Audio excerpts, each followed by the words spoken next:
जादुई मोर। एक बार की बात है, एक गांव में चंदन नाम का एक लड़का रहता था। वो घर में अकेले था, उसके आगे पीछे कोई नहीं था। अपना घर चलाने के लिए वो छोटे मोटे काम किया करता था। वो बहुत ही मेहनती था, लेकिन किसी कारणवश वो कहीं पर भी टिक नहीं पाता था।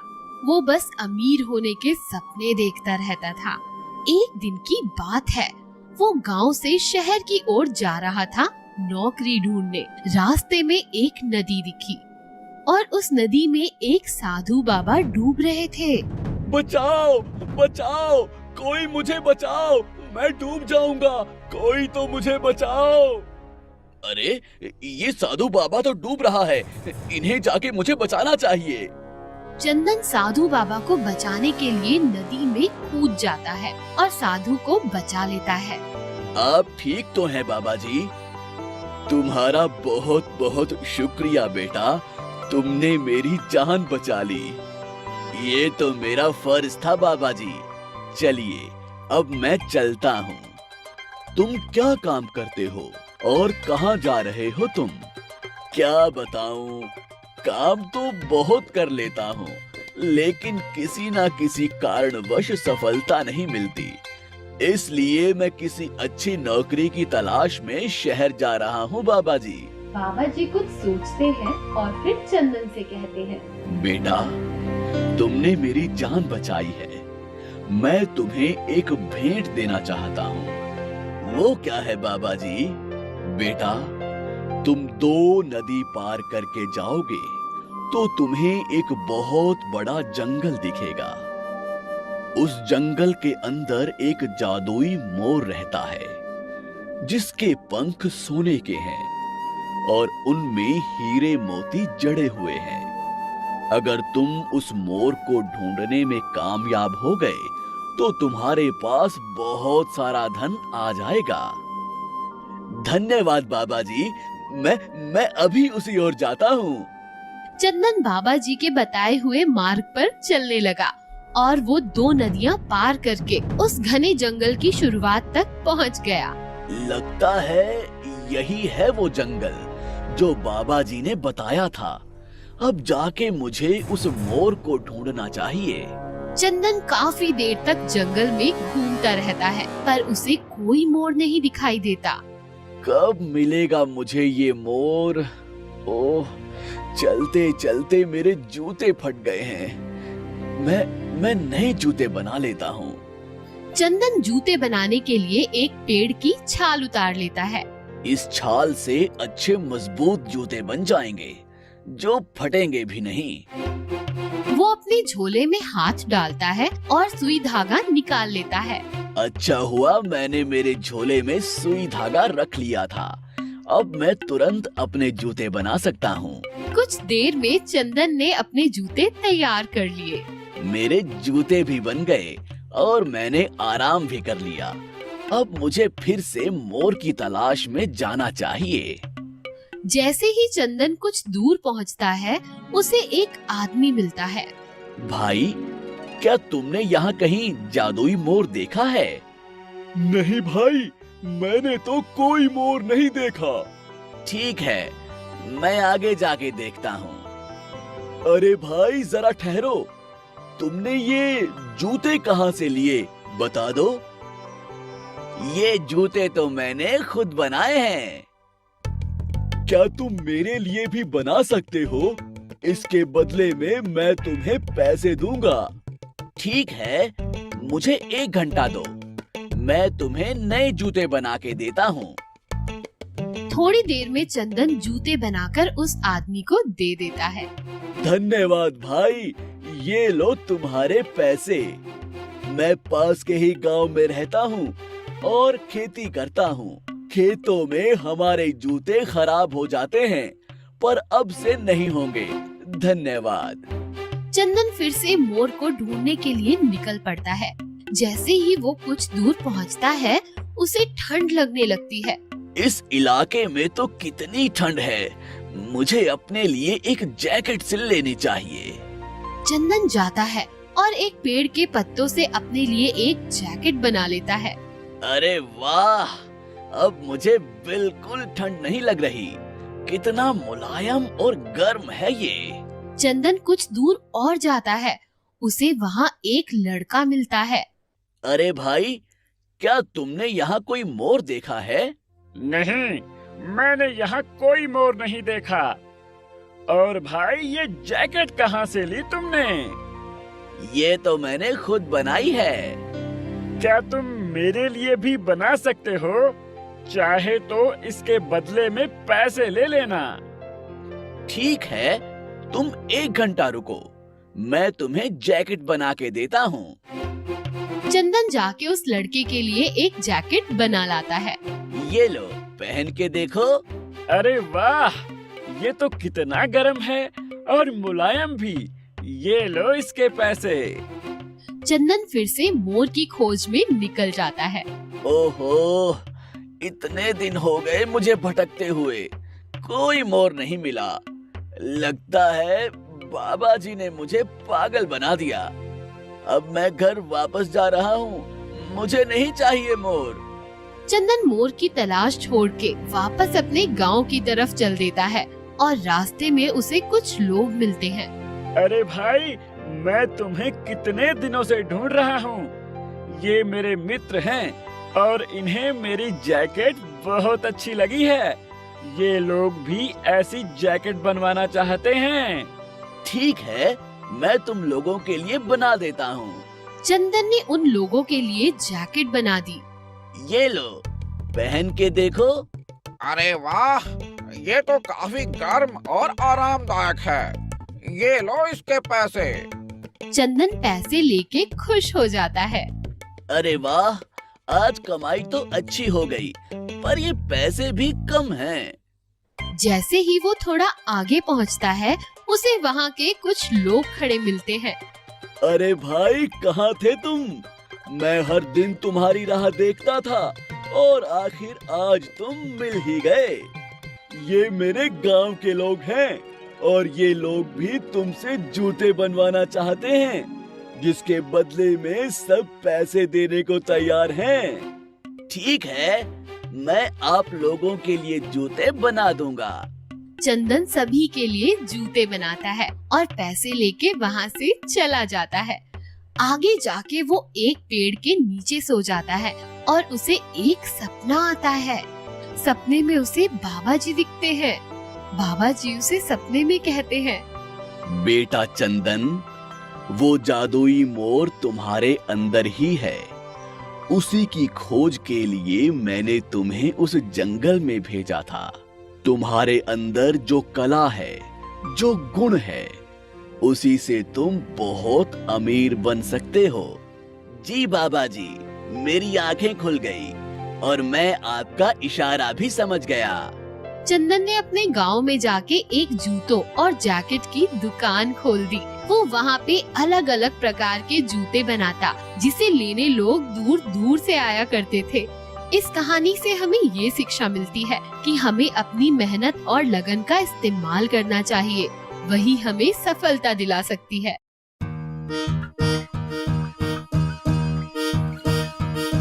दयाराम नाम का एक अमीर सुनार था। उसके पास काफी पैसा था। दिन रात मेहनत करके उसने काफी पैसा इकट्ठा कर लिया था। दयाराम का एक बेटा था, सोनू। सोनू काफी बिगड़ा हुआ था और हमेशा पैसे उड़ाता रहता था। उसे पैसों की कोई कदर नहीं थी। पिताजी, मुझे नई साइकिल चाहिए। अभी पिछले महीने ही तो ली थी ना, उसका क्या हुआ? पिछले महीने ली थी ना पिताजी वो तो। अब उससे अच्छी साइकिल आ गई है बाजार में, गियर वाली। दयाराम अपने बेटे की फरमाइशों से काफी तंग आ चुका था और वो जानता था कि ऐसे पैसे उड़ाना अच्छी बात नहीं है। वो एक दिन सोनू को बुलवाता है और बोलता है, मैं तुम्हारी फरमाइशों से तंग आ चुका हूँ। अब मैं तुम्हें 1 रुपया नहीं दूंगा। तुम्हें इस घर में रहना हो तो जाकर पैसे कमा कर लाओ। पिताजी के डांटने से वो काफी घबरा गया और रोते रोते अपनी माँ के पास जाता है। माँ, मुझे कुछ पैसे चाहिए। नहीं तो पिताजी मुझे घर से निकाल देंगे। माँ अपने बेटे के मोह में आके बिना कुछ उसे पूछे उसे एक सोने का सिक्का देती है। ये लो बेटा। अरे वाह, काम बन गया। अब मैं जाकर पिताजी को पैसे दे दूंगा और वो मुझे घर से भी नहीं निकालेंगे। सोनू शाम को अपने पिताजी के पास जाता है। ये लो पिताजी, मैं पैसे ले आया। दयाराम समझ जाता है कि ये पैसे जरूर अपनी माँ से लेकर आया है। जाओ बेटा, ये सिक्के जाकर तुम बगीचे में बने कुएं में फेंकाओ और कल मुझे फिर से पैसे लाकर दो। सोनू बिना कुछ सोचे समझे जाके वो सिक्के कुएं में डाल देता है। अगले दिन दयाराम अपनी बीवी को मायके भेज देता है। माँ के घर से जाने के कारण सोनू को अब समझ नहीं आ रहा था कि वो पैसे कहाँ से लाए। तो वो अगले दिन पैसे कहाँ से लाए उस बारे में सोचता है। पैसों का क्या किया जाए, कहाँ से लाऊं? अरे हाँ, दीदी से लेता हूँ, वो मना नहीं करेंगी। सोनू अपनी दीदी के पास जाता है और उनसे पैसे के लिए बोलता है। दीदी ने भी बिना कुछ सोचे भाई के प्यार में आके उसे पैसे दे दिए। ये ले सोनू, चांदी के सिक्के। शुक्रिया दीदी। सोनू पैसे लेकर फिर से दयाराम के पास जाता है। उसे फिर समझ आ जाता है कि वो पैसे दीदी से लेकर आया है और वो फिर से उसी पैसे को कुएं में फेंकने के लिए कहता है। अगले दिन दयाराम अपनी बेटी को उसके ससुराल भेज देता है। अब क्या करूं? दीदी भी चली गई। सोनू के पास अब पैसे का कोई जरिया नहीं बचा था, तो वो अगले दिन बाजार जाता है कुछ काम ढूंढने और एक दुकान पर काम मिल गया। उसे ठेले में बोरियां उठा के रखनी थी। बहुत मेहनत मुशक्कत करके उसने वो बोरियां रखी और उसके बदले में दुकानदार ने उसे कुछ रुपए दिए। थका हारा वो पैसे लेकर घर पहुंचा। पिताजी, मैं पैसे ले आया। बेटे की हालत देख के दयाराम को समझ आ गया कि आज ये मेहनत करके पैसे लाया है। जाओ, इसे जाकर कुएं में फेंकाओ। सुबह का थका हारा सोनू ये सुनते ही आग बबूला हो गया। नहीं, मैं ये पैसे नहीं फेंकूंगा। सुबह से मेहनत करके अपनी कमर तुड़वा के मैंने ये पैसे कमाए हैं, मैं कैसे फेंक दूं? ये सुन के दयाराम मुस्कुराए और उसे अपने पास बुलाया और बोले, बेटा, मैं तुम्हें यही समझाना चाहता था कि ये पैसे हम बहुत मेहनत करके कमाते हैं और हमें इन्हें फिजूल के खर्चों में नहीं बर्बाद करना चाहिए। हाँ पिताजी, मुझे माफ कर दो। मुझे पैसों की अहमियत समझ में आ गई है और अब से मैं कभी भी फालतू का खर्चा नहीं करूँगा। उस दिन के बाद से सोनू समझदार हो गया और अपने पिताजी के काम में हाथ बटाने लगा। बहुत साल पहले एक गरीब और मेहनती मछुआरा अपनी पत्नी के साथ रहता था। मछुआरा अपनी पत्नी से बहुत प्यार करता था, मगर बेचारा गरीब उसको खुश नहीं रख पाता था। मछुआरे की पत्नी हमेशा ही उससे नाराज रहती थी। मछुआरा लाख कोशिश करता, मगर उसकी पत्नी खुश ही नहीं होती थी। आ गए घर, फिर वही मछलियाँ लाए हो? तुम्हारी मछलियों की बदबू से मेरा घर गंदा हो गया है। मैं अब इस गरीबी से तंग आ गई हूँ। नाराज क्यों हो? मैं पूरी कोशिश कर रहा हूँ कि तुम्हें खुश रख सकूं। थोड़े साल रुक जाओ, मैं पैसे बचाकर तुम्हें बेहतर घर जरूर दिलाऊंगा। चलो हटो, हमेशा झूठ। मुझे तुम जैसे गरीब मछुआरे से शादी ही नहीं करनी चाहिए थी। बेचारा मछुआरा अपनी पत्नी के प्यार के लिए तरसता रहता था, मगर उसने हार नहीं मानी थी। दूसरे दिन वो फिर से निकल पड़ा तालाब की मछलियाँ पकड़ने। बहुत देर तक बैठने के बाद भी उसके हाथ कुछ नहीं आया। अब मैं क्या करूं? अगर खाली हाथ घर गया तो मेरी पत्नी और भी ज्यादा नाराज हो जाएगी। हे भगवान, मेरी मदद करो। मछुआरा चिंता में डूबा हुआ था जब उसके कांटे में एक चमकीली मछली फंस गई। मछुआरा इस मछली को देखकर काफी खुश हुआ और तब मछली बोलने लगी।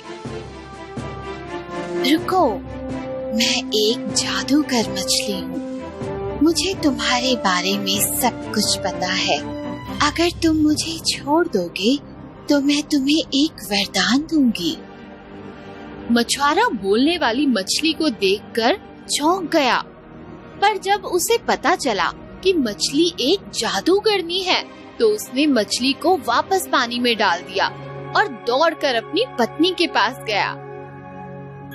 पता है आज मेरे साथ क्या हुआ? चुप करो, इस तरह दौड़ दौड़ कर आए हो। मुझे लगा बहुत सारी मछलियाँ लाए होगे, पर तुम तो खाली हाथ आए हो। अब इस तरह उछल क्यों रहे हो? मछुआरे ने पत्नी के गुस्से को नजरअंदाज कर दिया और उससे जादुई मछली के बारे में सब कुछ बता दिया। पहले तो पत्नी को यकीन ही नहीं हुआ, पर जब उसे यकीन हुआ उसने कहा, अरे मूर्ख इंसान, तुमने जादू वाली मछली पकड़ी और उसे बिना कुछ मांगे ही छोड़ दिया। तुम एक काम करो, अभी जाओ और उस मछली से हमारे लिए एक बड़ा सा घर मांगो। ये क्या? माना कि मैंने जादुई मछली पकड़ी, पर उससे मांगना मुझे सही नहीं लग रहा। अगर तुमने मछली से हमारे लिए बड़ा घर नहीं मांगा तो मैं तुमसे जिंदगी बर्बाद नहीं करूंगी। पत्नी की बातों से मजबूर होकर मछुआरे ने अपना मन मारा और एक बार फिर नदी की ओर चल दिया। नदी किनारे जाकर उसने देखा कि पानी का रंग बदल रहा था। पानी का रंग हरा हो गया था। जादुई मछली, ओ जादुई मछली, मैं वही मछुआरा हूँ जिसने तुम्हारी जान बचाई थी। क्या तुम यही हो? मछुआरे की आवाज सुनकर जादुई मछली पानी से बाहर आ गई। क्या हुआ? क्यों पुकार रहे हो तुम मुझे? मेरी पत्नी चाहती है कि वो एक बड़े से मकान में रहे। क्या तुम अपने जादू से मेरे झोपड़े को आलीशान मकान बना सकती हो? तुम चिंता मत करो, वापस घर जाओ।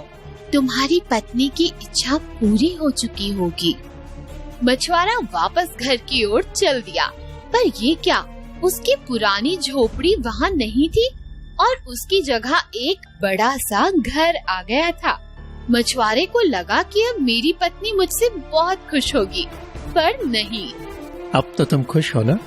खुश नहीं, बिल्कुल नहीं। मुझे अब इस घर से भी बड़ा घर चाहिए, बिल्कुल महल जैसा, और मैं बनूंगी उस महल की रानी। ये सही नहीं है। ये घर हमारे लिए काफी बड़ा है। महल में रहकर हम क्या करेंगे? अगर तुम मेरी बात नहीं मानोगे तो मैं तुमसे नाराज हो जाऊंगी और तुमसे कभी बात नहीं करूंगी। दिल पे पत्थर रखकर एक बार फिर से मछुआरा तालाब की ओर चल दिया और वहाँ उसने देखा कि पानी अब लाल रंग का हो चुका था। मछुआरे ने एक बार फिर से मछली को आवाज लगाई। जादुई मछली, ओ जादुई मछली, मैं वही मछुआरा हूँ जिसने तुम्हारी जान बचाई थी। क्या तुम यही हो? मछुआरे की आवाज सुनकर जादुई मछली एक बार फिर से पानी से बाहर आ गई। क्या हुआ? क्यों पुकार रहे हो तुम मुझे? मुझे लगा था मेरी पत्नी बड़ा घर देखकर खुश होगी, पर अब उसे महल में रानी बनकर रहना है। तुम घर जाओ, तुम्हारी ये इच्छा पूरी होगी। तुम्हारी पत्नी अब एक बड़े महल की रानी होगी। मछुआरा वापस घर लौटा तो उसका बड़ा घर गायब था और उसकी जगह एक बड़ा सा आलीशान महल था, जिसकी रानी कोई और नहीं बल्कि उसी की पत्नी थी। आओ आओ, अब मैं रानी हूँ। कुछ दिन तक तो सब ठीक रहा, मगर फिर पत्नी बेचैन हो गई और उसने कहा, कि वो सम्राटनी बनना चाहती है। रानी बनना मेरे लिए काफी नहीं है, अब मुझे सम्राटनी बनना है। ऐसा मत करो, लालच सही नहीं है। तुम्हें पता है ना, अगर मेरी इच्छा पूरी नहीं हुई तो मैं तुमसे बात नहीं करूंगी। ठीक है, जैसा तुम चाहोगी वैसा ही होगा। बड़ी मुश्किल से मन बनाकर मछुआरा एक बार फिर नदी की ओर चल दिया और वहाँ उसने देखा कि पानी का रंग काफी खराब हो चुका था। फिर भी उसने मछली को आवाज लगाई और अपनी इच्छा सामने रखी। जाओ, तुम्हारी पत्नी अब सम्राटनी बन चुकी है। मछुआरा दौड़कर अपने घर की ओर गया तो उसने देखा कि उसकी पत्नी सच में सम्राटनी बन चुकी है। उसे लगा कि अब तो ये खुश होगी। मैं अब सम्राटनी हूँ, मुझसे बेहतर कोई नहीं है। अब क्या तुम खुश हो? मुझे नहीं पता। कई दिन बीत गए मगर पत्नी खुश नहीं थी और उसे अब रात को नींद भी कम आने लगी थी।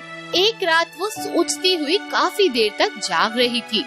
बहुत देर बाद आखिर पत्नी को नींद आ ही गई, पर तब तक सुबह हो चुकी थी।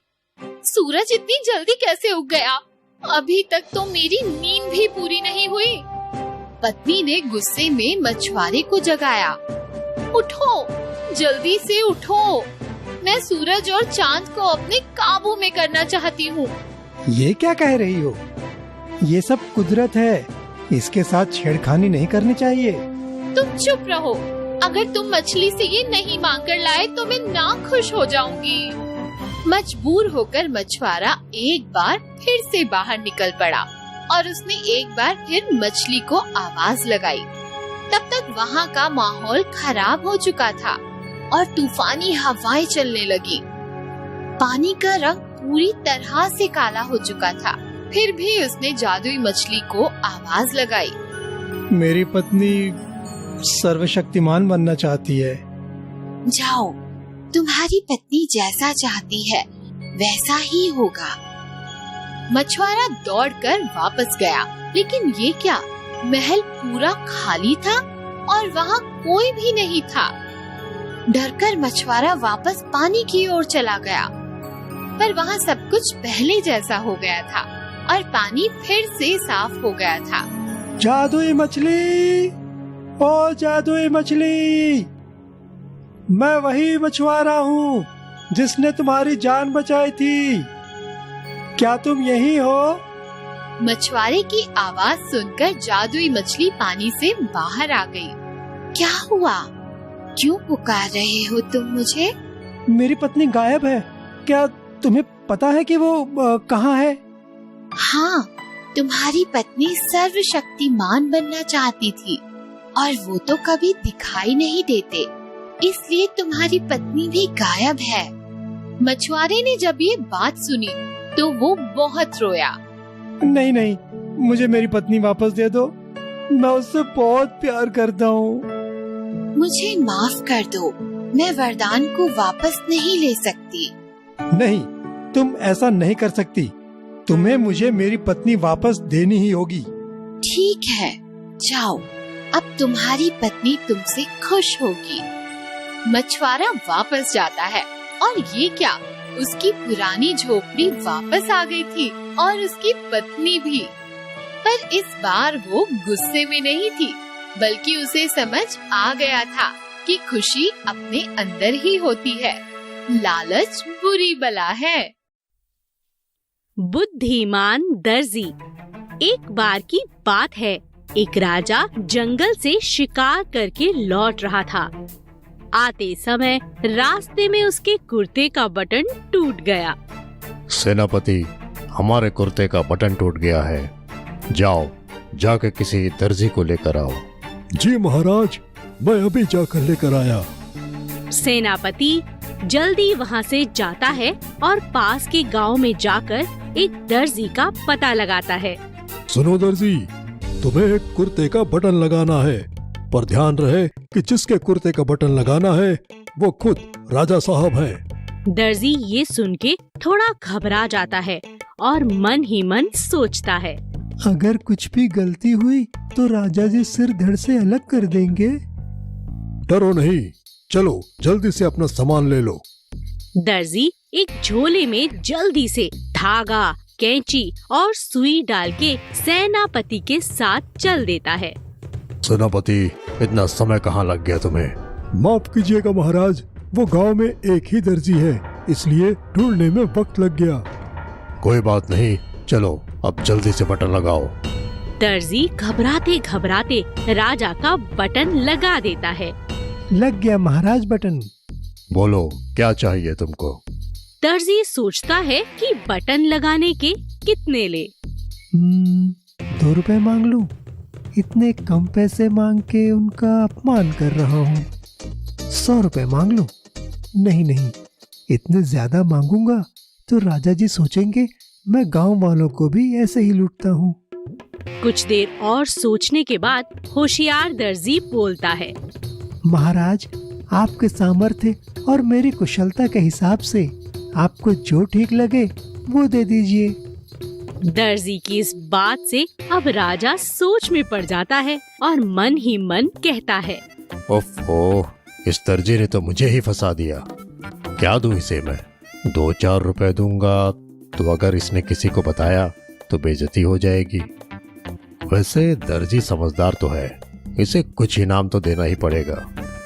कुछ देर सोचने के बाद, तुम दर्जी तो अच्छे हो ही, लेकिन बुद्धिमान भी हो।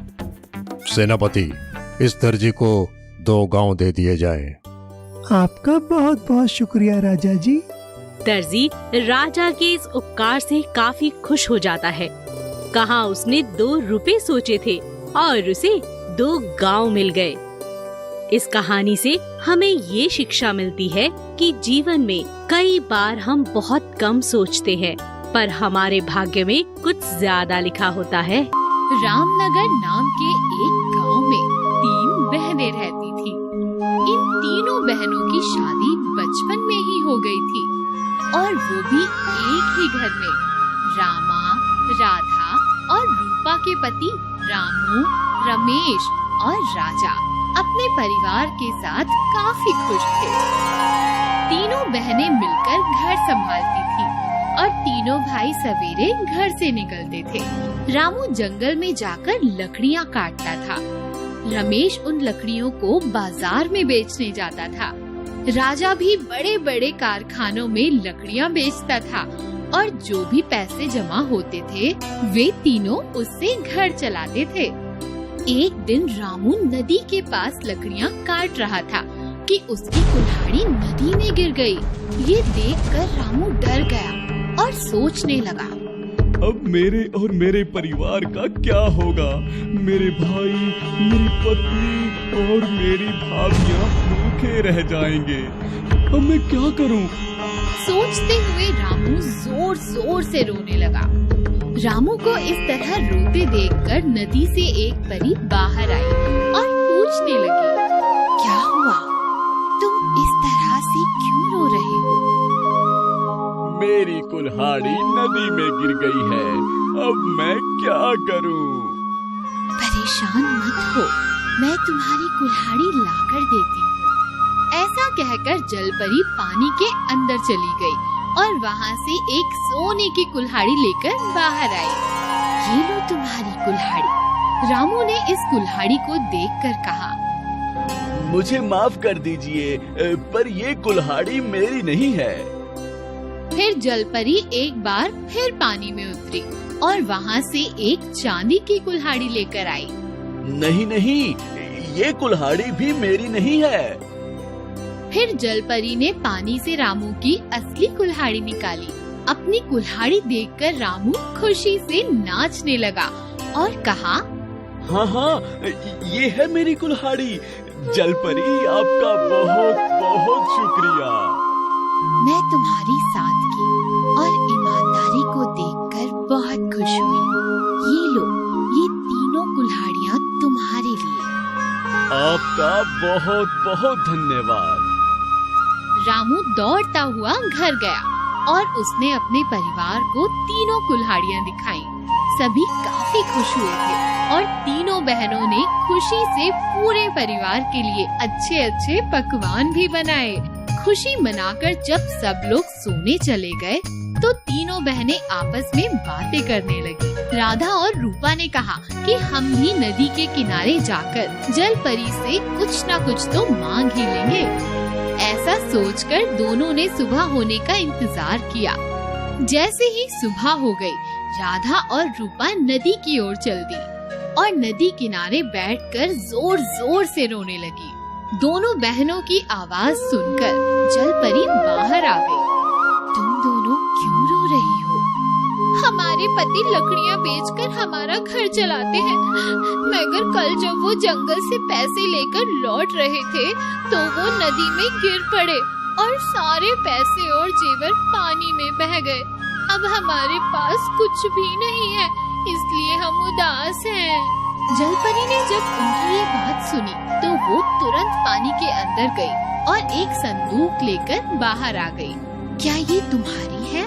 हाँ हाँ, ये हमारी ही है। जलपरी ने बिना कुछ कहे संदूक राधा और रूपा के हवाले कर दिया। खुशी खुशी दोनों बहनें घर की ओर चल दी और जब उन्होंने संदूक खोले तो उसमें ढेर सारे जेवर थे। आओ बहन, जरा इसे पहन के तो देखें। राधा ने एक चमकता हुआ हीरो का हार अपने गले में पहना और रूपा ने सोने की पायल पहन ली। मगर ये क्या?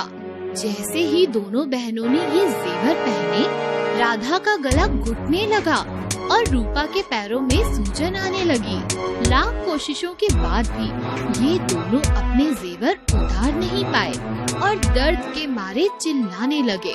तब रामा दौड़कर नदी के पास जाकर रोने लगी और जलपरी को पुकारने लगी। रामा की आवाज सुनकर जलपरी बाहर आ गई और उसने रामा से रोने का कारण पूछा। झुकी नजरों से रामा ने जलपरी से सब सच कह दिया और माफी भी मांगी। लालच जी का जंजाल है जिससे किसी का भी भला नहीं होता। तुम लोगों को ये बात समझ आ गई है। अब जाओ और अपनी बहनों को इस नदी का पानी पिलाओ, वो ठीक हो जाएंगी। फिर मेरी संदूक मुझे लौटा देना। रामा घर गई और अपनी बहनों को नदी का पानी पिलाने लगी।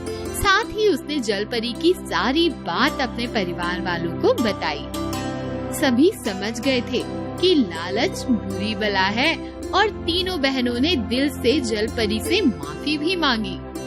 हमें इस कहानी से सीख मिलती है, हमें कभी लालच नहीं करना चाहिए। लालच बुरी बला है। स्लीपिंग ब्यूटी, सुप्त सुंदरी। दूर किसी नगर में एक राजा व उसकी रानी रहते थे। बहुत प्रार्थना करने के बाद उन्हें एक प्यारी बेटी हुई। राजा और रानी बहुत खुश हुए, इसीलिए उन्होंने एक बड़ी पार्टी रखी और राज्य की सभी परियों को बुलाया ताकि वो प्यारी बच्ची को बहुत सारे अच्छे अच्छे वरदान और गिफ्ट्स दे सकें। पर राजा एक दुष्ट परी को बुलाना भूल गया। पार्टी के दिन परियां आईं और नन्ही बच्ची को वरदान देने लगीं। पहली परी ने बच्ची को सुंदरता का वरदान दिया, दूसरी ने खुश रहने का वरदान दिया, तीसरी, चौथी, पांचवी, छठी ने अच्छाई, स्वस्थ, नेक और भलाई करने वाली लड़की का वरदान दिया। सातवीं परी अभी वरदान देने ही वाली थी कि दुष्ट परी वहां आ गई और गुस्सा करने लगी। सभी लोग डर गए। वह नन्ही बच्ची के पास गई और बोली, अपने 16वें जन्मदिन पर तुम एक सुई चुभने से मर जाओगी। ऐसा कहकर वह वहां से गायब हो गई।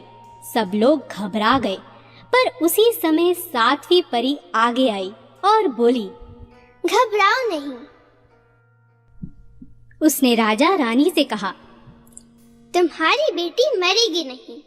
मेरा जादू दुष्ट परी का जादू खत्म नहीं कर सकता, पर मैं उसे रोक जरूर सकती हूँ। मरने की बजाय राजकुमारी गहरी नींद में चली जाएगी 100 साल के लिए और होश में तभी आएगी जब एक राजकुमार उसे किस करेगा।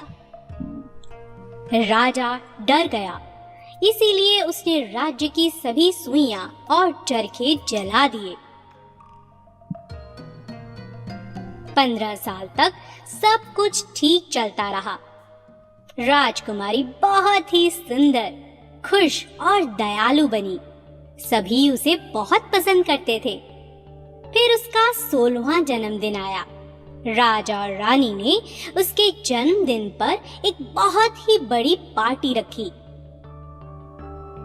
राजा रानी ने उसे सुइयों से दूर रखने के लिए कहा ताकि वो बच सके। एक दिन राजकुमारी लुका छिपी खेल रही थी। जब उसकी छुपने की बारी आई तो वह छुपने के लिए महल के एक कोने में चली गई, जहां उसे एक दरवाजा मिला। यह दरवाजा उसने पहले नहीं देखा था। अंदर सीढ़ियां थीं। उसने सोचा छिपने के लिए यह अच्छी जगह है। ऊपर जाने पर उसे एक छोटा कमरा मिला। वहां पर एक बूढ़ी औरत एक चरखा चला रही थी। आप क्या कर रही हो? राजकुमारी ने कभी चरखा नहीं देखा था, इसीलिए उसने ऐसा पूछा। मैं चरखा चला रही हूँ। यह बूढ़ी औरत दुष्ट परी थी और भेष बदलकर बैठी थी। क्या तुम भी चरखा चलाना चाहोगी? राजकुमारी बैठ गई और चरखा चलाने लगी। जैसे ही उसने सुई को छुआ, उसे सुई चुभ गई और वह तुरंत ही गिर पड़ी। दुष्ट परी की बात सच हो गई और 7वीं परी की बात भी सच हो गई। राजकुमारी गहरी नींद में चली गई। धीरे धीरे पूरे राज्य में लोग सोने लगे। राजा रानी भी सो गए। सभी मेहमान सो गए। सिपाही, कर्मचारी और नागरिक भी सो गए। सभी तरफ सन्नाटा छा गया। सालों बीत गए और महल के आसपास खंडर जैसी हालत हो गई। सभी लोग राजा, रानी, राजकुमारी सभी को भूल चुके थे। एक दिन 100 साल के बाद एक राजकुमार वहां से गुजरा। उसने देखा एक जगह बहुत से कांटे लगे हैं। उसने किसी से पूछा कि उन कांटों के पीछे क्या है। उसे पता चला राजा, रानी, राजकुमारी के बारे में। वह वहां जाने के लिए उत्सुक हो गया और उस तरफ चल पड़ा। उसने अपनी तलवार से कांटों को काट दिया और कुछ ही देर में वह पुराने महल के द्वार पर पहुंच गया। अंदर जाकर उसने देखा कि सब लोग सो रहे हैं। हर चीज पर मिट्टी की परत थी और सब तरफ मकड़ी के जाले। उसने सभी जगह जाकर देखा और थोड़ी ही देर में वह उस जगह पहुंच गया जहां पर राजकुमारी सो रही थी। वहां उसने सुंदर राजकुमारी देखी। उसने इतनी सुंदर राजकुमारी कभी नहीं देखी थी। वह उसे देखकर उसे देखता ही रह गया और इस तरह आकर्षित हो गया कि उसके पास जाकर राजकुमारी के हाथ पर किस कर दिया। तभी राजकुमारी ने आंखें खोली और उसने सुंदर राजकुमार को देखा। राजकुमार और राजकुमारी महल में गए। धीरे धीरे महल में सब जागने लगे। राजकुमार ने राजा और रानी से उनकी बेटी का हाथ मांगा। राजा और रानी ने राजकुमारी का विवाह उस राजकुमार से कर दिया। शादी में 7 परियां भी आईं और उन्होंने उन दोनों को खूब सारे वरदान दिए। दुष्ट परी का क्या हुआ यह किसी को पता नहीं चला। शायद वह अपने कमंड से खत्म हो गई। एक गांव में भोला नाम का मजदूर रहता था। भोला अपनी जिंदगी से तंग आ चुका था। उसे लगता था कि वो किसी भी काम का नहीं है। एक दिन दुनिया से उदास भोला एक मंदिर में जाकर बैठा और वहाँ भगवान के आगे रोने लगा। हे भगवान, अगर मैं किसी भी काम का नहीं तो मुझे दुनिया में लाए ही क्यों? मेरा जीवन व्यर्थ है, मैं मरना चाहता हूँ, मुझे अपने पास बुला लो। भोला को इस तरह रोते हुए देखकर भगवान उसके सामने आ गए और उसके सर को सहलाने लगे। अचानक से भगवान को सामने देखकर भोला थोड़ा डर गया। डरो मत, मैं सच में भगवान ही हूँ। तुम्हारी बात सुनकर मुझसे रहा नहीं गया। भोला, तुम्हारी जिंदगी कीमती है, तुम इस तरह से क्यों रो रहे हो? कीमती? किस काम की है मेरी जिंदगी? माँ ने कहा तुम ठीक से पैसे नहीं कमा सकते, बीवी ने कहा तुम बस सभी के लिए मुफ्त में काम करो, सेठ जी ने भी अब मुझे कहा कि तुम किसी काम के नहीं हो, तुम्हें कल से नौकरी पे आने की कोई जरूरत नहीं है। मुझे लगता है कि मेरी जिंदगी की कोई कीमत नहीं है। ऐसा नहीं कहते, तुम सच में बहुत मूल्यवान हो। नहीं नहीं, आप भगवान हो, आपका क्या है, मैं तो इंसान हूँ। अगर आपको लगता है कि मेरी जिंदगी सच में कीमती है तो बताइए मेरी कीमत क्या है? भगवान ने भोला की बात सुनी और फिर उसके हाथ में एक लाल चमकदार पत्थर दे दिया। भोला, एक काम करो, ये पत्थर बाजार में लेकर जाओ और तुम्हें इस पत्थर की सही सही कीमत मालूम करनी है। अगर तुम मुझे इस पत्थर की सही कीमत बता दोगे तो मैं तुम्हें तुम्हारी सही कीमत भी बता दूंगा, मगर हाँ, संभल कर, इस पत्थर को बेचना नहीं है, सिर्फ इसकी कीमत पता करना। भोला वो पत्थर लेकर बाजार की ओर निकल पड़ा और बाजार में जाते ही उसे एक फल बेचता हुआ आदमी नजर आया। भाई, मुझे ये पत्थर बेचना है, इसकी तुम मुझे क्या कीमत दे सकते हो? भाई, ऐसे तो ये मेरे किसी काम का नहीं, मगर तुम सुबह सुबह आए हो तो मैं तुम्हें इसके 10 आम दे सकता हूँ, इससे ज्यादा कुछ नहीं। शुक्रिया। ऐसा कहकर भोला और आगे बढ़ गया। अपनी सोच में डूबा हुआ जब भोला रास्ते में चल रहा था तब उसके सामने एक सब्जी का ठेला आ गया। भाई, मुझे ये पत्थर बेचना है, इसकी तुम मुझे क्या कीमत दे सकते हो? ये पत्थर मेरे किसी काम का नहीं है, मगर इसे मैं अपनी पत्नी को दे दूंगा। तुम्हें मैं इसके बदले 1 बोरी आलू दे सकता हूँ, इससे ज्यादा कुछ नहीं। आपका बहुत बहुत शुक्रिया। फल वाले की तरह भोला ने सब्जी वाले को भी पत्थर बेचने से मना कर दिया और आगे बढ़ गया। तब उसकी नजर एक सुनार की दुकान पर पड़ी। भोला ने सोचा, चलो देखते हैं कि सुनार इस पत्थर की क्या कीमत लगाता है। तो भोला सुनार की दुकान पर गया और उससे कहा कि इस लाल पत्थर का क्या दाम है। लाल पत्थर को अपने हाथ में पकड़कर सुनार के चेहरे के तो हाव भाव ही बदल गए और उसने भोला को आदर के साथ अपनी दुकान में बिठाया। भोला भैया, ये पत्थर तुम मुझे बेच दो, मैं तुम्हें इसके 1 करोड़ दूंगा। 1 करोड़? सुनते ही भोला के तो होश उड़ गए और उसने सुनार के हाथ जोड़कर कहा, शुक्रिया, मगर मैं इसे नहीं बेचना चाहता। रुको रुको भैया, कहाँ जा रहे हो? ऐसा करो, 2 करोड़ ले लो और ये पत्थर मुझे दे दो। नहीं नहीं, मैं ये बेच नहीं सकता, ये किसी की अमानत है, मुझे बस इसकी कीमत जाननी थी। क्या मतलब बेचना नहीं है? अगर बेचना नहीं है तो क्यों मेरा वक्त यूं ही बर्बाद कर रहे हो? जाओ यहाँ से। भोला सोच में पड़ गया। सुनार की दुकान से बाहर निकलते ही वो एक आदमी से टकरा गया। तब भोला के हाथ से वो लाल चमकता हुआ पत्थर गिर गया और जैसे ही उस आदमी की नजर उस लाल चमकदार पत्थर पर पड़ी, उसके चेहरे का तो रंग ही उड़ गया।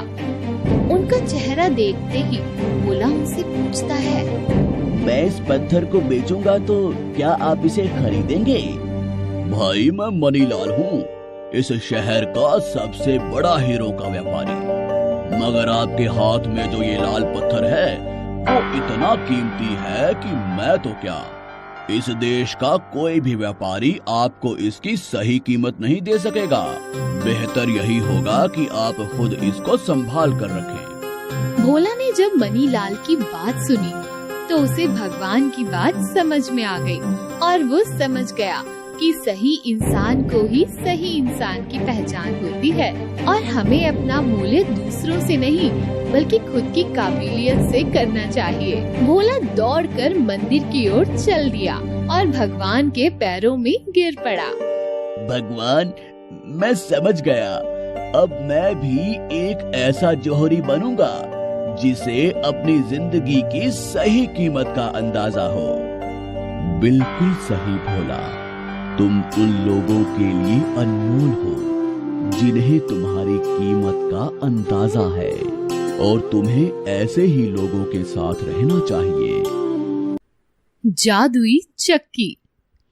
एक गांव में रामू और श्यामू नाम के दो भाई रहते थे। दोनों थे तो सगे भाई, मगर दोनों की आर्थिक स्थिति बिल्कुल अलग थी। रामू एक बड़े कारखाने का मालिक था, वहीं श्यामू के लिए 2 वक्त का खाना भी लाना मुश्किल था। एक दिन रामू अपने पैसे गिनकर आराम करने घर गया, वहीं श्यामू बाजार से खाली हाथ भूखा प्यासा घर लौटा। श्यामू को भूखा देखकर उसकी पत्नी ने कहा, तुम जाकर अपने भाई से कुछ पैसे उधार क्यों नहीं ले लेते? अपनी पत्नी राधा की बात सुनकर श्यामू ने कहा, ठीक है, मैं जाकर रामू भैया से पैसे लेता हूँ और कुछ खाने को लाता हूँ। पैसों की उम्मीद में श्यामू अपने भाई रामू के घर गया, मगर रामू और उसकी पत्नी ने उसे बहुत भला बुरा कहा और हथ भिखारी कहकर वहाँ से भगा दिया। श्यामू उदास मन से घर लौट रहा था कि रास्ते में उसे एक प्यासी बुढ़िया मिली। बुढ़ी अम्मा प्यास के मारे रो रही थी। श्यामू से इस अम्मा की ये हालत देखी नहीं गई और वो उसे अपने घर ले आया। घर जाकर उसने पहले अपनी पत्नी से कहा, अम्मा को बहुत प्यास लगी है, अम्मा को पानी पिलाओ, फिर थोड़ी देर आराम करवाओ। घर पे मटके में जो भी पानी था वो राधा ने बूढ़ी अम्मा को पिला दिया और खुद श्यामू के साथ प्यासी बैठी रही। थोड़ी देर आराम करके जब वो बूढ़ी औरत उठी तब उसने देखा कि घर पर कुछ भी नहीं है। अम्मा ने श्यामू से पूछा, तुम सच में इतने गरीब हो बेटा? तब श्यामू ने कहा, हाँ माँ, मेरा सारा पैसा मेरा भाई ले गया और अब मैं लकड़ियाँ बेचकर अपना गुजारा करने की कोशिश करता हूँ, मगर कई बार मुझे और मेरी पत्नी को भूखा ही रहना पड़ता है। बूढ़ी अम्मा ने जब ये बात सुनी तो उन्हें बहुत बुरा लगा और उन्होंने अपनी गठरी में से एक चक्की निकालकर श्यामू को दे दी। अम्मा ने कहा, बेटा, तुम्हारे पास कुछ भी नहीं है, फिर भी तुमने मेरी मदद की। तुम जैसे अच्छे और सच्चे इंसान का भला होगा। ये लो चक्की। श्यामू ने चक्की की ओर देखा और हताश होकर कहा, अम्मा, हमारे पास तो पीसने को अनाज ही नहीं, इस चक्की का हमारे यहाँ क्या काम? तब अम्मा मुस्कुराते हुए बोली, ये एक जादुई चक्की है। जब भी तुम इस चक्की से खाना मांगोगे ये तुम्हें दे देगी, मगर जब तुम्हें इस चक्की को रोकना है तब इसे एक सुनहरे कपड़े से ढक देना। अम्मा की बात पर श्यामू और राधा को यकीन नहीं हुआ, लेकिन रात को भूखी अवस्था में दोनों ने एक दूसरे को देखा और सोचा कोशिश करने में क्या जाता है। दोनों ने चक्की से चावल मांगे और तुरंत चावल सामने आ गए। दोनों ने पेट भर खाना खाया और बाकी गरीबों में भी बांट दिया। फिर दूसरे दिन दोनों ने चक्की से शक्कर और गुड़ मांगा और श्यामू ने इसे बाजार में जाकर बेचा। श्यामू रोज चक्की से कुछ न कुछ मांग कर बेचता था और राधा खुद के लिए और अपने गरीब पड़ोसियों के लिए खाना मांगती। धीरे धीरे दोनों के हालात सुधर गए। लेकिन ये बात रामू के कानों तक पड़ी और वो अपने भाई की सफलता के राज जानने के लिए उसके पीछे गया। तब उसने देखा कि उसके भाई के पास एक जादू की चक्की है। रामू के तो मन में लोभ आ गया और उसने रात में ये जादू की चक्की चुरा ली। घर जाकर उसने सोचा कि क्यों ना मैं भी अपने भाई की तरह शक्कर मांगू। रामू ने जैसे ही चक्की से शक्कर मांगी, चक्की से शक्कर निकलने लगी। कुछ देर बाद वहाँ शक्कर का टीला बन गया जो देखते ही देखते बढ़ता गया। रामू ने फिर चक्की को रोकने की बहुत कोशिश की, मगर चक्की तो लगातार चीनी का टीला और भी बड़ा बनाती जा रही थी। देखते ही देखते चीनी के ढेर में रामू फंस गया और चींटियां और मकोड़े उसे काटने लगे। सभी दरवाजे बंद होने के कारण कोई भी उसकी मदद की पुकार सुन नहीं पा रहा था और आखिर वो चीनी के टीले में दबकर मर गया। इस कहानी से हमें सीख मिलती है कि हमेशा जरूरतमंद की मदद करनी चाहिए और लालच से हमेशा दूर रहना चाहिए।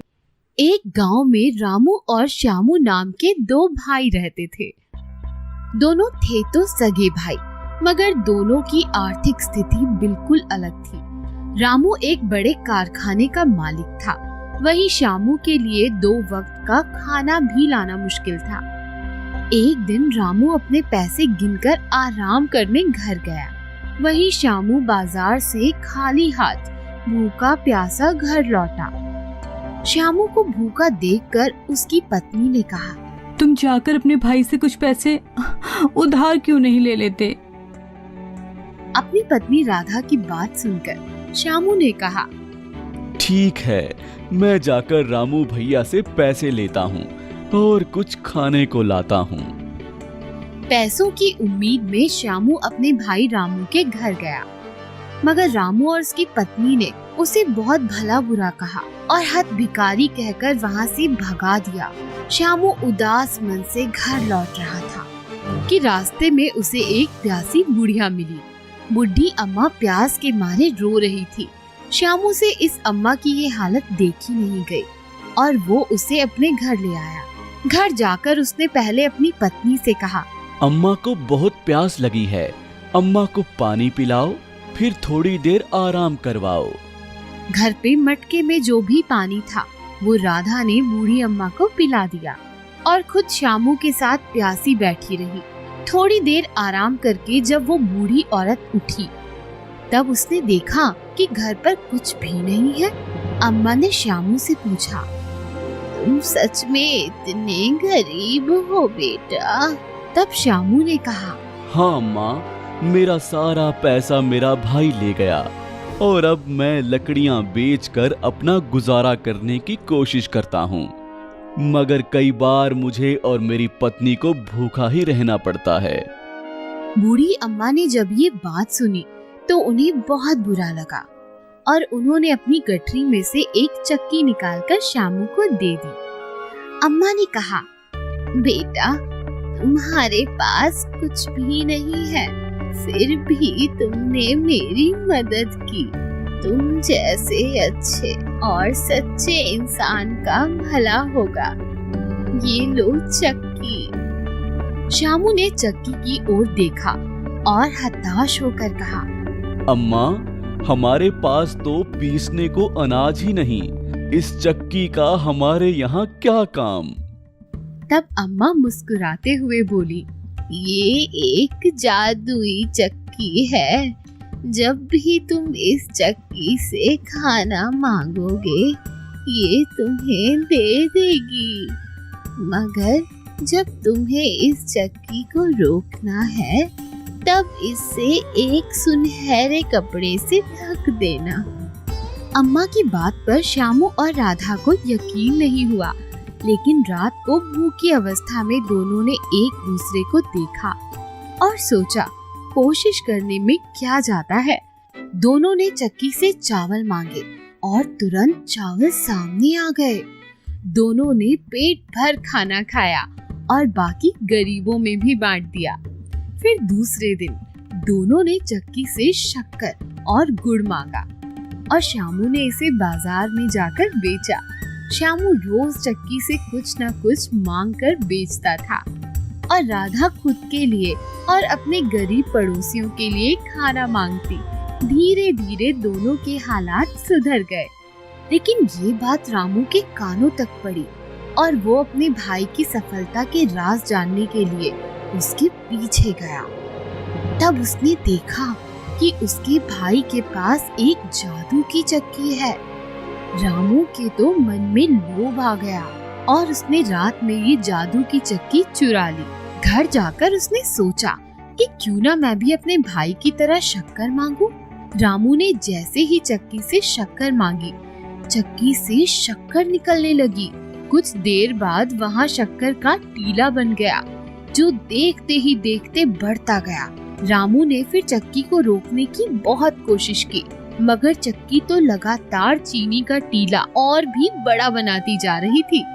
देखते ही देखते चीनी के ढेर में रामू फंस गया और चींटियां और मकोड़े उसे काटने लगे। सभी दरवाजे बंद होने के कारण कोई भी उसकी मदद की पुकार सुन नहीं पा रहा था और आखिर वो चीनी के टीले में दबकर मर गया। इस कहानी से हमें सीख मिलती है कि हमेशा जरूरतमंद की मदद करनी चाहिए और लालच से हमेशा दूर रहना चाहिए। लालच और जादुई पेड़। बहुत साल पहले श्याम नाम का एक लकड़हारा था। वो काफी मेहनती था। वो हर दिन जंगल जाता और वहाँ से लकड़ियाँ काट के अपने तांगे पर लेकर बाजार जाया करता था। तुम्हारे पास सबसे अच्छी लकड़ियाँ होती हैं श्याम, क्योंकि तुम जंगल में रहते हो और तुम जंगल का कोना कोना जानते हो। ये लो श्याम, पर संभाल के, तुम बहुत अच्छे और मेहनती इंसान हो, पर मुझे पता है कि तुम्हारी एक कमजोरी भी है, जुआ खेलना। घबराओ नहीं राम, मैं ये जुआ जल्दी ही छोड़ दूंगा। बस आज आखिरी बार खेलूंगा। आज मेरी किस्मत बहुत अच्छी है। अगर आज मैं बहुत पैसे जीत गया तो मैं जुआ खेलना हमेशा के लिए छोड़ दूंगा। शाम के साथ 3 लोग पत्तों के साथ बैठे थे। सब शाम पे हंस रहे थे। शाम का सर झुक गया और वो वहाँ से चला गया। शाम को जुआ खेलना बहुत पसंद था, पर जुए को शाम नहीं पसंद था। वो हमेशा हारता रहता था। राम सही कह रहा था, वही मेरा सच्चा दोस्त है। अब मुझे जुआ खेलना हमेशा के लिए छोड़ देना चाहिए। मैं वादा करता हूँ, अब से कभी भी जुआ नहीं खेलूंगा। भगवान मुझे आशीर्वाद दो कि मेरी सारी गलत आदतें खत्म हो जाएं। हर दिन की तरह शाम फिर से जंगल में लकड़ियाँ काट रहा था। अचानक उसे कुछ आवाज सुनाई देती है। उसे कोई नहीं दिखता। उसे फिर से तेज आवाज आती है और वो उस आवाज की तरफ जाता है। बचाओ, बचाओ, कोई मुझे बचाओ, कोई है? श्याम दद्दू की मदद करने के लिए उनकी तरफ दौड़ता है। दद्दू का पैर पत्थर में फंस गया था। श्याम जाके जल्दी से पत्थर हटाता है और उसे एक बाजू करता है। वो दद्दू को उठा के अपने तांगे पे ले जाता है। दद्दू का कोई नहीं था, तो श्याम ने उनकी सेवा एकदम अपने पिताजी जैसे की। दद्दू की तबीयत अब ठीक हो जाती है। शुक्रिया श्याम, तुमने मेरी जान बचाई और मेरा ख्याल रखा। तुम बहुत दयालु इंसान हो। ये तो मेरा फर्ज था दद्दू। दद्दू अपने हाथ से निकाल के श्याम को कुछ देते हैं। श्याम उसे देखता है, वो एक बीज था। इस बीज का मैं क्या करूं दद्दू? ये कोई साधारण बीज नहीं है बेटा। ये पेड़ 1 साल में फल देने लगता है और इसमें साल भर में जितने फल आते हैं एक साथ उगते हैं। सबसे ज्यादा रसीले और मीठे और सबसे स्वादिष्ट फल आते हैं इसके। बस एक बात का ध्यान रखना कि तुम फल तोड़ नहीं सकते। जब जिस फल का मौसम होगा वो अपने आप गिर जाएगा। दद्दू वहाँ से चले जाते हैं। फिर श्याम अपने बागीचे में जाके बीज बो देता है। पेड़ साल भर में उग जाता है। 1 साल बाद पेड़ आम, संतरे, अंगूर, पाइनएप्पल से लहलहा रहा था। श्याम तांगे में आम भर के बाजार लेकर जाता है। तभी वहाँ से राम निकलता है।